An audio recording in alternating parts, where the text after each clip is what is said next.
ઇલાવ ખાતે વિશ્વ વસ્તી દિવસની ઉજવણી કરવામાં આવી। આજરોજ તારીખ 11 જુલાઈના રોજ વિશ્વ વસ્તી દિવસની ઉજવણી કરવામાં આવે છે, જે અંતર્ગત ઇલાવ ગામે જનજાગૃતિ રેલી યોજવામાં આવી હતી।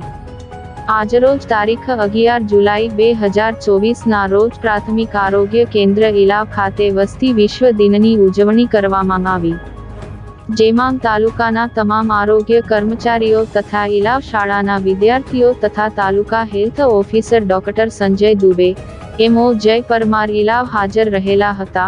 આ રેલીમાં કર્મચારીઓ દ્વારા કુટુંબી યોજનાના સૂત્રો બોલી લોકોમાં આરોગ્યનો પ્રચાર કરી જાગૃત કરવાના પ્રયત્નો કર્યા। વિકસિત ભારતની નવી પહેચાન, કુટુંબ નિયોજન દરેક દંપતીની શાન સાર્થક કરવા અપીલ કરવામાં આવી। આ તબક્કે હાંસોટ તાલુકાના ગિરીશભાઈ પટેલ દ્વારા આભાર વ્યક્ત કરવામાં આવ્યો। જય ગોપાલ, જય ગોપાલ, જય ગોપાલ, જય ગોપાલ, જય